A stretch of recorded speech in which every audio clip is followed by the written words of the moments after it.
I realise that you might not have as many leftover flowers as I do, but I've been teaching. It's now the half-term break and I have got a combination of flowers that are left over from a Freddy's Flowers delivery, some supermarket bunches, and also things I've been gifted from my students.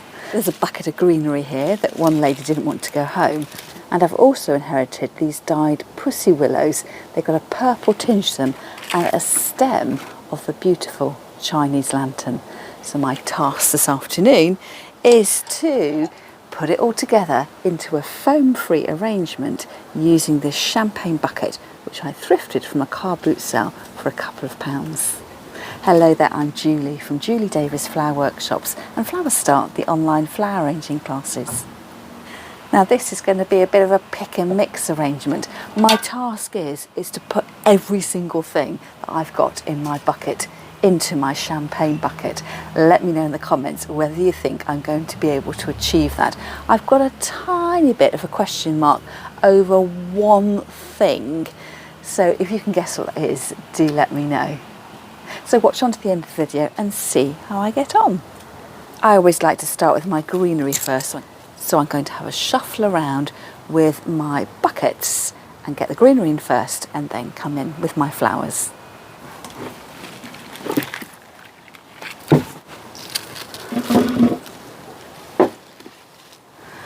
I filled my champagne bucket with water. I'm going to use some chicken wire as my mechanics, which I'm roughly going to shape and push into the container, and to make sure that holds in place I'm going to use some string to tie it in place and attaching it to the handles at the side.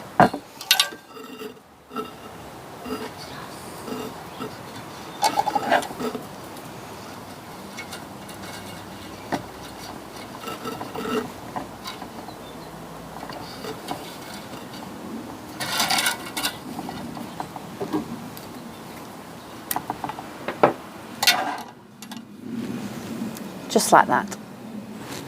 I've got some flower food left over from a recent delivery of flowers, so I shall add that as well. Give that a swish around. And then start looking at my greenery. I think this is an Elaeagnus. It's got lovely curled leaves with a distinctive silvery side underneath and a brighter green on the top surface. There's some conifer. Not my favourite greenery, but this one's slightly more exciting because it's got the tinges of white on it. And Senecchio, I think that's got a new name now. Something beginning with a B. Let me know in the comments if you know what that is.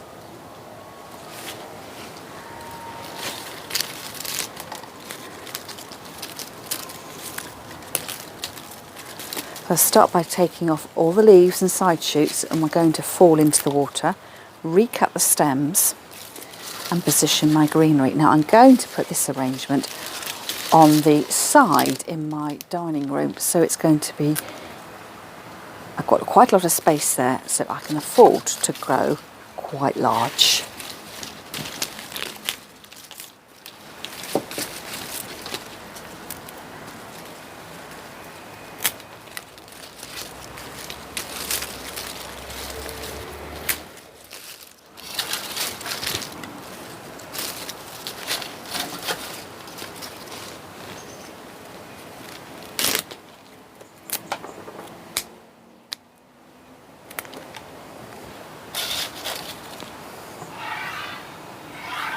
So that's the Elaeagnus done. Next I'm going to do the conifer. So basically where I see a gap, I'm going to let the conifer spill out. It's got a lovely arching or drape to it, so it will spill over the edge of the container and sort of melt away into my countertop.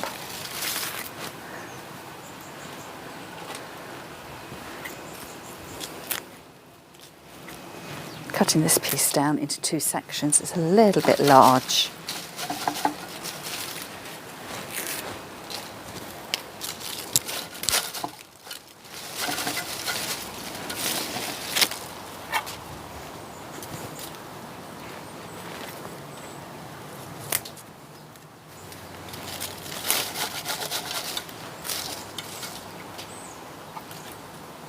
Building up the layers. Senecio next. Look at that, lovely and bushy on one single stem. So take off the leaves that will be in the water. I'm imagining that sitting quite low into the vase. So I'll just recut the stems, make it slightly shorter and go boom, right into the middle. It really fills out that centre. And you can see now that this is going to be the front of my arrangement from where I've placed that piece of greenery. But unfortunately, the little handles on the side are in a slightly different place. So I'm going to shuffle this round a little bit. I want my handles to be at the side.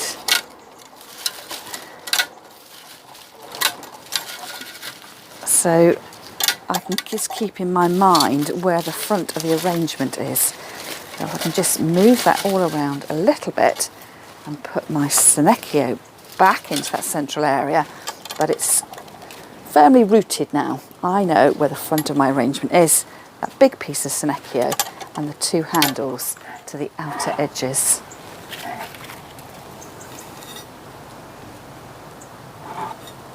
So as I build my arrangement up, it's going to be front facing towards me, and it'll be about 3/4 of the way round with flower, but I'm not going to put much in the back because I know that's going to be up against the wall in my dining room. And I want to show my flowers off and not have them too hidden. So taking off any of the leaves that are a little bit damaged or gone over. These have gone slightly paler in colour. I want to keep everything looking really, really good. Off to the side a little bit. I've then got one single stem of pistache. You quite often find that in a supermarket bunch. You've got a really woody stem. And I don't think my scissors are going to be up to cutting this, so I might snap it with my fingers and then trim it. If I had my secateurs to hand, I would have used those. Stand back and have a look.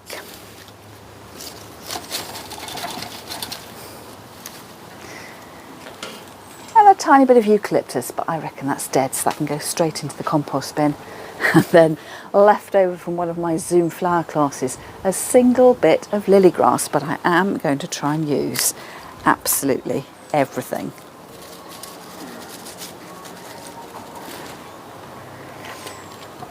So that's the greenery out of that bucket.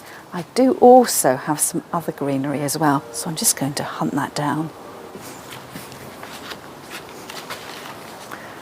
This is some greenery, again, it was gifted to me from class. I think it's wax flower, absolutely gorgeous. And then some very sad, or starting to look sad, leaves. These are the aspidistra leaves. So these two have started to go a little bit brown at the edges.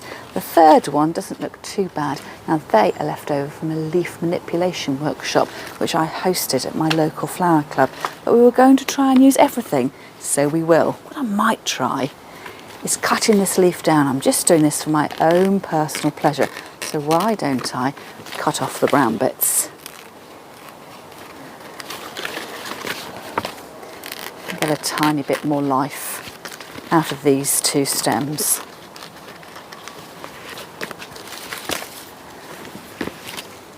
I don't want these to look like ears, so I'm going to place them in together, layered one on top of the other. So spinning my arrangement round, remembering where the front is with my Senecio. There's also a taller bit of the smooth Elaeagnus at the top there. So I'm going to position these. I think I might do it. I think I might add these in just where the lily grass is. So I've got a sort of exotic leaf placement on one side of the arrangement. Two pieces of aspidistra with one piece of the lily grass underneath.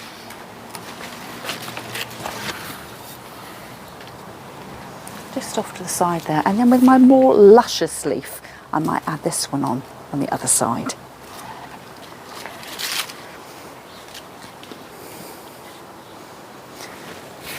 This leaf is actually quite long, so I'm going to cut it really, really short and then trim off a little bit from this top edge so it's the stem that's in the water rather than that leaf. Another way of manipulating your greenery, your plant material, to get it to do what you want it to do.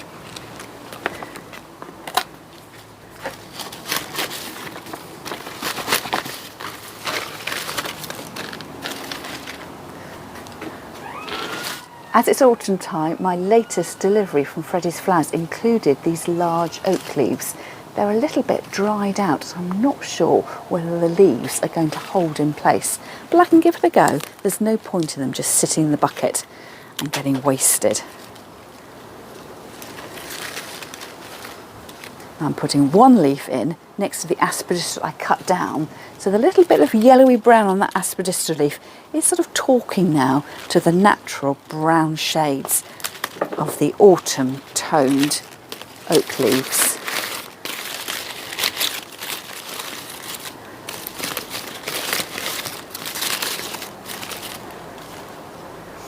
Now this would make a fabulous arrangement just with greenery only. Starting to get lots of different colours, different textures and different shapes added into my vase for lots of visual interest. Starting with my flowers now, I have got these amazing lilies which have opened up in my bucket. Absolutely glorious. Can you see they've still got their pollen on them? So what I am going to do is to pull the pollen off so that the flower doesn't get speckled with pollen stains, and also so it doesn't fall off onto my work surface or onto my clothes.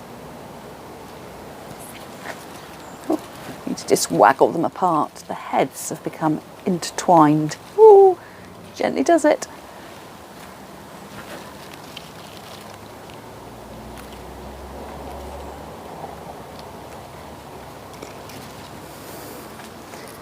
Have a measure up.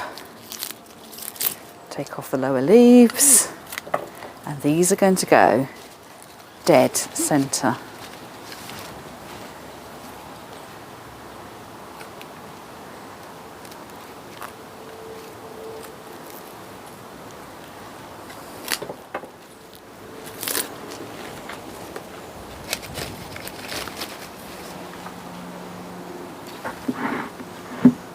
What do you reckon? A little bit of luxury.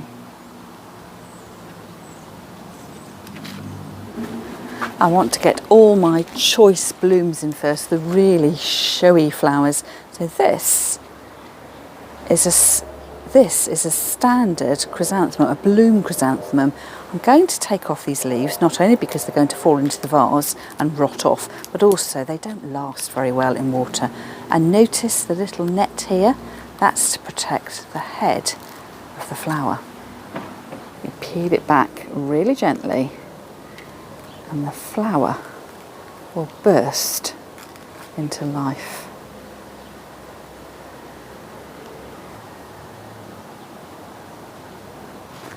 I've got 3 of these, so I think I might take these out to the side. Create a little triangle of them. Finding my way down to the champagne bucket. I think I'm going to have to top up with water just to make sure all the flowers have got plenty to drink. And again, really carefully peel off this netting from the bottom. Don't ever be tempted to pull it from the top, because you'll probably pull off your flower head. So just gently does it, and it will slowly open up.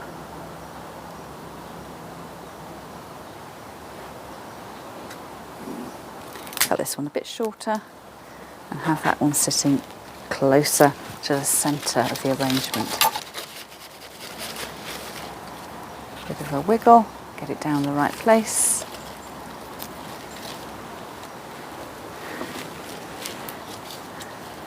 And the third one I'm going to position towards the back of the arrangement a little bit.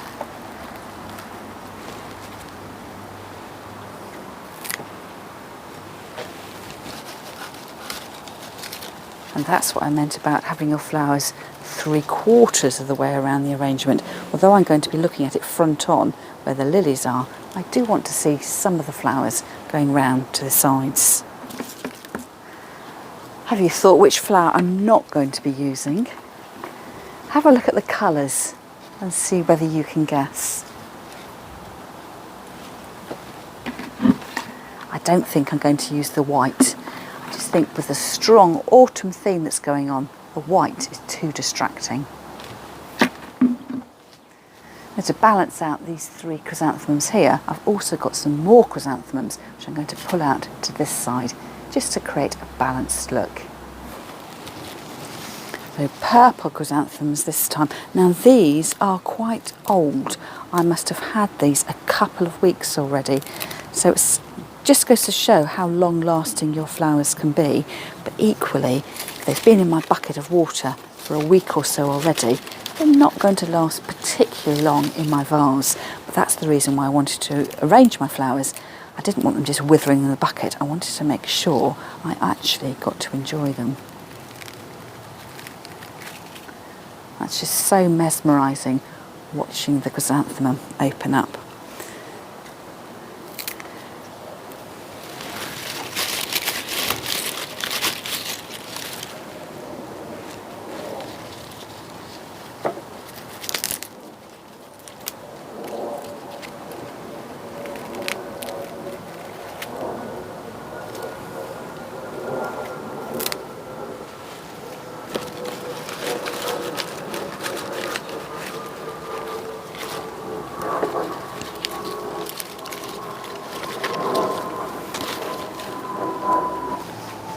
Now that I've got my big blooms in, I can start to come back with my smaller flowers.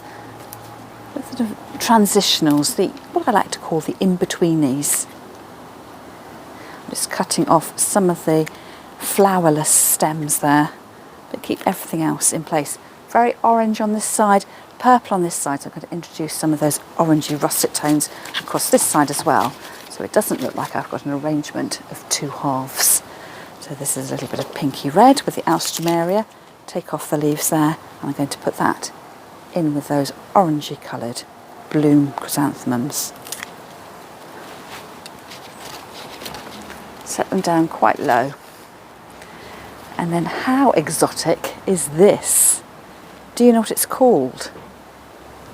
It's kangaroo paw. It's got little velvety tufts, and this will actually dry, and I believe it's originally native to Australia. Extra marks if you know the Latin name. As this is quite an interesting flower with such a lovely profile to it, I don't want it necessarily to be hidden down in the vase. I want it to rise up a little so it will be noticed, a little bit of an eye catcher. And then working with the purples over here, time to introduce my purple pussy willow. Those lovely furry bunny tails which have been dyed. Now the trick here with my arrangement naturally arching out from the central areas is to make sure these straight stems don't look too stiff. So I could see whether I could just manipulate and bend the stem a little bit. I don't want to break it, just so I can start to get a little bit of an arching quality to the stem and make it look more natural. So what I'm probably going to end up doing is getting rid of quite a lot of this woody stem end, which is very stiff and straight.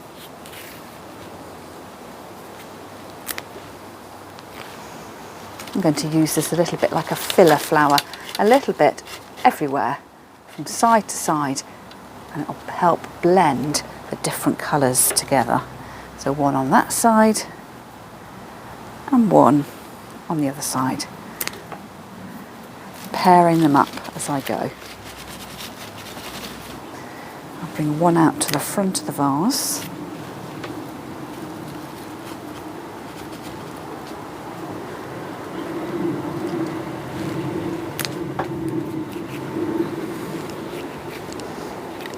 And then one more to each of the sides, heading towards the back. How's that looking? And the last stems I've got are my bright orange Chinese lanterns, and then some twigs which I also inherited from class. So these will add a sort of spooky Halloween element to my arrangement. I should be able to get a little bit of playful height with those, just to lift your eye slightly higher up into the arrangement. Get it out to the front.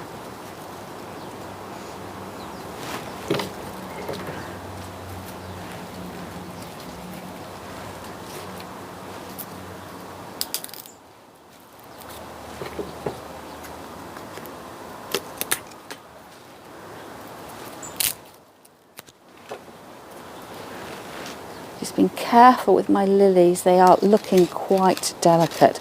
And again, they're about a week old already, so they're not going to last forever. And then my fabulous Chinese lantern, where am I going to put that? So it's got this natural arching quality.